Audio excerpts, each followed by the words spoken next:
Hi, Ama. I'm so excited to have you here with us on the Rule Breakers. And I'm happy to Hello. welcome you to the studio. So it's a lovely Friday morning. Yeah, So I would love for us to just kind of jump right in and for you to tell our listeners a little bit about yourself, your background, and then we can jump into the conversation. absolutely. So, good morning. So happy to be here with you all among healthcare rule makers. Um, I am approaching almost 20 years in nursing, which is wild to believe. I've done all the things, or many of the things. So I've like done inpatient, outpatient, med surge, oncology for a stint, which really had my heart. And then I just went on to night shift and day shift. I think is always very important, all the different perspectives. And then after 6 years of direct patient care, I went into accelerated, progressive leadership roles. And at the core of all those responsibilities, I always found myself wanting to advocate for patients.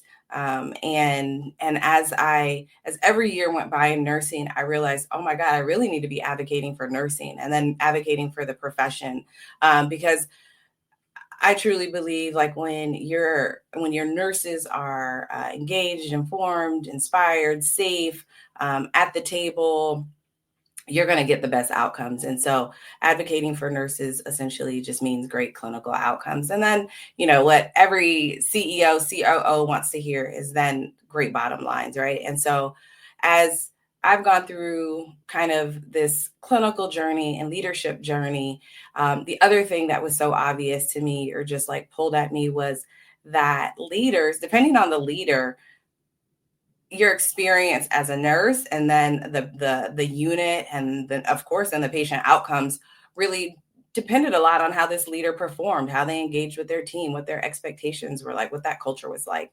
And I was just shocked. And this is like even before I went into like a clinical ops role of like what felt like it's just so haphazard, like whether it was somebody just, kind of accidentally fell into the role. It was the next most senior person, all the things that we know that how people end up in leadership roles, which is potentially fine. But then the other big gap is that there isn't a system in place to develop nurse leaders, both with onboarding and ongoing. And one thing I think everyone says is, oh, the toughest job in healthcare is being a nurse manager. And then nothing, we do nothing about it. We just like say it's tough. And then we expect leaders to figure it out. And so, um, and then I became very clear that this was problematic and there needed to be a better way when I became a nurse manager. So the first year was brutal. The second year was tough. And I remember thinking like, oh my God, I'm going to have to, I can't do this forever. But when I got to like year two, I was like, I worked so hard to build this team. Like, I'm not going to just hand this over to someone, I wanted to see the fruits of my labor, if you will. And I really loved my team. And so I ended up staying for 6 years. And during that time, I ended up being like kind of a go-to preceptor for other nurse managers, loved all the professional development and support piece that I offered my nurses and to see them grow and expand, both on the unit and then progressively if they did leave the unit. And so when I was really, and then the other thing I started listening to, people would be like, I can't believe you're still a nurse manager. And I'm like, yeah, I was like, if I didn't have to deal with all the crazy ops stuff, I probably would like just keep doing it because the people piece was so rewarding to me, the people development piece. And then there's a lot of project management and quality improvement work. So there's a lot of like good and enjoyable things and that I thought were meaningful and impactful. Um, so I guess also a part of my story is like rags to riches, came to like an organization that was like under resourced, with a part of a merger. So I left like a bigger campus to come to this new acquired smaller campus and help kind of create that culture. And that was, part of that hard first 1 or 2 years, but so rewarding. And we went from like just not a cohesive team or even campus to a magnet designated campus. And it took a lot of work. I originally thought we were probably crazy for, going on the journey so soon. But I learned that it's a really great thing to go on that type of journey because you get the commitment from, the C-suite. You get the commitment from other leaders and other departments to hold their teams kind of accountable to elevate their practice. And you get commitment to carve out space for nurses to do non-clinical care work. So I do all of that. The pandemic happens, stay with my team. And then as I'm looking for the next thing, I'm thinking about a director role where I get to focus on culture creation, quality improvement work, professional development type of stuff. And it was really hard to find, or everyone kept trying to like advise me to stay in ops and kind of climb that clinical ladder. And so I think that would be the first big like rule breaker I did, where when I would kind of network or talk about what I wanted to do, even with recruiters or CNOs, I would upset people, but I just still felt like I needed to be authentic. And they'd be like, they wouldn't be happy if I didn't say, well, I want to be the director of nursing for a larger scope of area.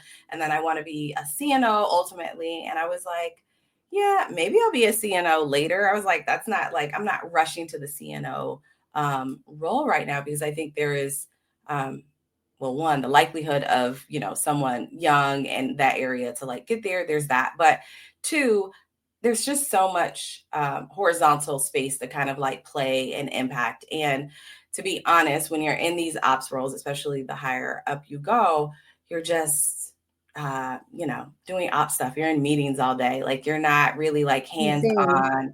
And then the other kind of thing that is not my favorite thing about nursing, so you have to find yourself in the right environment, is that you have a lot of responsibility and accountability and you don't have a lot of authority.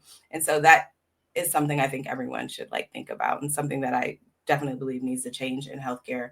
And so I broke that rule or that pattern, and I listened to a recruiter, and it was, I think even my husband, it was my husband too, I'll have to give him credit, where they were like, I was like looking at director of nursing of quality jobs and, more of these traditional titles. And someone had reached out and they were like, oh, this is a great opportunity. It's a director of nursing to start a magnet program. They're like, so like a magnet over like nursing excellence or magnet work. And I was like, nah, I don't want to be an MPD, because of the vision that I like, what I had saw an MPD to be. Anyway, meet the CNO. He's amazing. He wants to do culture work. And so I was like, okay, I'm going to do it. And so I went through it. But when I talk about this being, I think also a moment of like breaking rules, I also left like a very big, popular #1 hospital in the city, Manhattan, to come to a less popular but excellent clinical care, great culture system in Brooklyn. And so there was that piece I had to kind of like stay confident in. And then, like, again, as far as fanfare with resumes and in conversations where you're, used to be over 120 people or over clinical ops and have all of this. And then now you're doing culture work and no one reports to you. Which is amazing because there's no emergencies. So it aligned. It also aligned with like not only what I was interested in, but where I was at in my life. I had a 2, almost 3-year-old, and I, at the time, which is also crazy, when I look back on it, was like 3 months pregnant. And so to like change jobs, when it comes to benefits and all the things, like being pregnant was kind of risky, but I just still was very committed to being a part of a work environment where we got to like build up from the ground. And so, yeah. And then in that time, I have to tell you all, there was so much transition and turnover. And so things were moving very slow there. And I was like, no, I don't like slow. Like I like to get things going. So I ended up thinking about what other rule was I going to break or do something different. And it was like, do I just leave kind of traditional healthcare because it's still so slow and we're still like, haven't got our footing from the pandemic collectively to like do things like at the pace that I wanted to do. And so I honestly started looking at like clinical work related roles, but in tech. And then I also turned inward to like reading, just like journaling, listening to podcasts, other innovators, rule breakers, just like throwing myself into kind of that space of that world, and got really inspired and recommitted to like, nope, I'm going to commit to staying in the profession and building the one that I want, and not say that it's not possible. And so that's what I try to encourage to everybody: find your thing and like go after it. And so what's my thing? Nurse leadership, coaching and development, and giving leaders the emotional intelligence, the skills are related to emotional intelligence. We like to say we're transformational, we're authentic nurse leaders, we're dynamic, we're this, but like, what does that mean on a day to day? Like, are you self-aware? Do you know how to manage relationships? What are your, how deep is your empathy? How can you connect with people? All the things that make you kind of a well-rounded, regulated human and effective leader to like get the work done, because we know our work is so challenging, so dynamic, so stressful. And so it needs to start with you, with having that self-awareness. What are your strengths? What do you need to work on?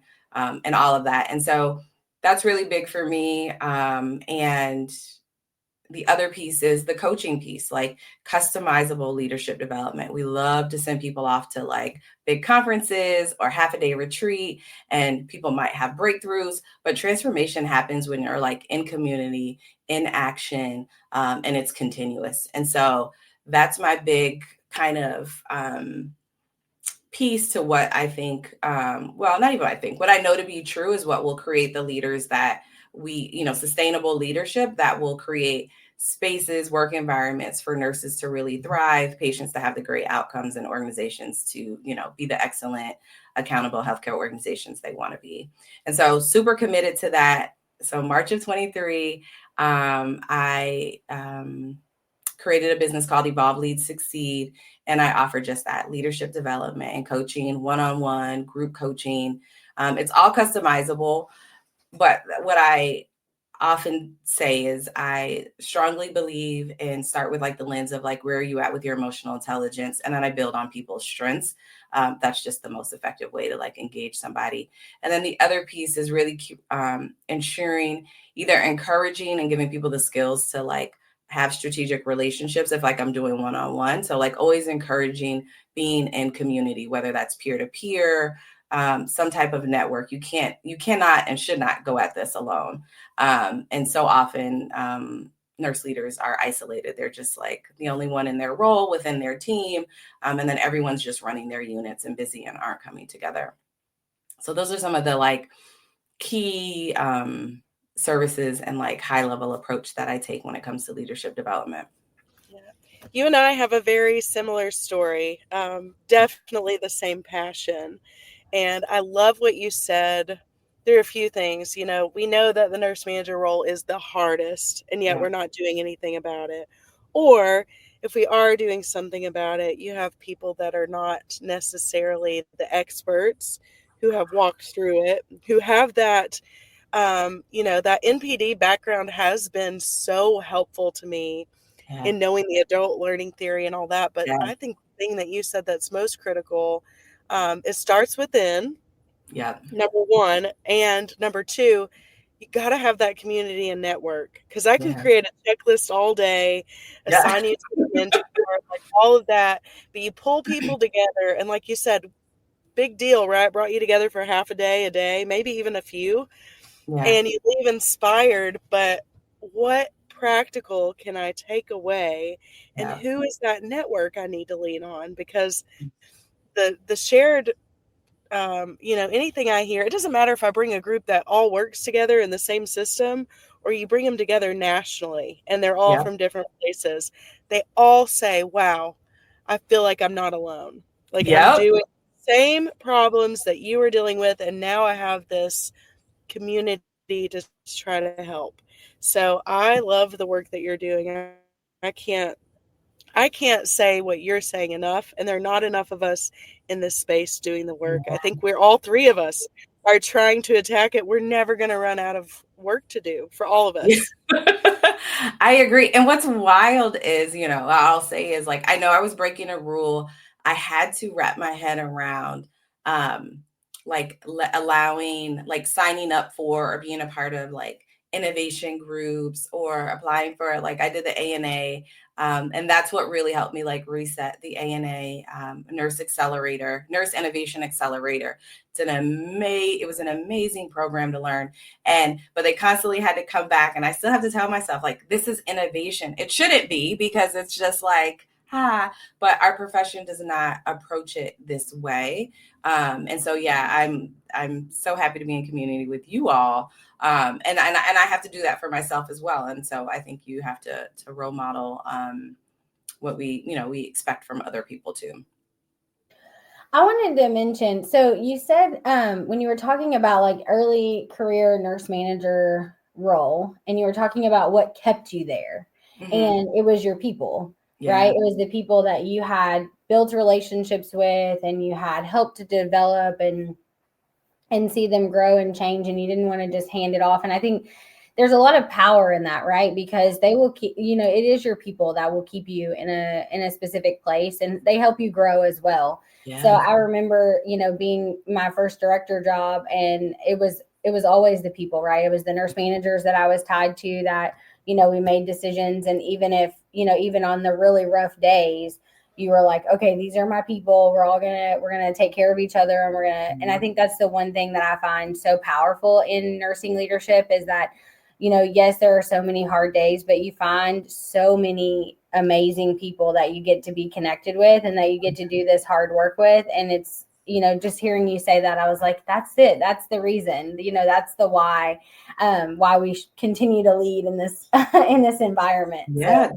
200%. And it still like comes back, like my babies, my new grads that I hired are like off getting married now and are having kids. And so one just recently asked me for a reference, and I said, well, if I'm going to give you a reference, I need to see a picture of Princess. She just had a little girl. So she sent me a picture, and she was like, by the way, that's Jen, one of my other Jen in the background, one of the other nurses. And I was like, my new grads not only got married and have babies, but their babies are playing together. And it's like, that level of like connection and culture, and still professionally, supporting them as they are asking for advice or references. It's top tier. Yeah. Okay. So Alma, you did come on the Rule Breakers today. Yes. And I know you're the queen of rule breaking. So as you've shared with us today, we'd love to hear about what rule, if you're breaking any rule in healthcare, what rule are you breaking? I want to break the rule that nurse leaders will just figure it out on the fly. Like, we're done with that. That is a rule that we need to get rid of. I want to make sure every nurse leader has the opportunity to take like a validated psychometric assessment, so they really know what their strengths are and, what's a stretch for them or draining to them. I want them to like be able to be in set community that allows them to like peer-to-peer learn and share, and not have that feeling of isolation. I want them to have access to a coach to keep them kind of like intentionally growing and moving forward, and not getting lost in like the stressors of every day, and helping them zoom out to like big picture. So they're creating the most impact and meaning for themselves. And in all of this, I think the last year I've been trying to like stress, it also just makes them like better people, and they deserve it, right? Like, not for all these secondary outcomes, but just even as a primary contributor to this organization and team, like, we need to hold space for nurse leaders and not just like make them think about and grow and on the fly. I love that. Yeah. Okay. So if someone wanted to connect with you after hearing this podcast, either they wanted coaching, they wanted to just know more about you and what you do, or, just collaborate, what's the best place for them to do that? Okay. So one, they can go to my website, which is www.evolveleadsucceed.com, or they can shoot me an email at ama@evolveleadsucceed.com. Or you can find me on LinkedIn. My full name, Ama Matheows. Would love to connect and just be in community. Okay, and we're going to drop those links in the show notes as Wonderful. well so people can find you easily. And I want to thank you again so much for coming on, sharing your story and all that you do and your love and passion for nursing and nursing leadership. So it was a pleasure to get to chat with you today. Likewise. And I want to thank you ladies for creating space and encouraging and amplifying the idea that, we should be breaking rules and innovating every day. So thank you. Yeah. Thank you so much. Of course.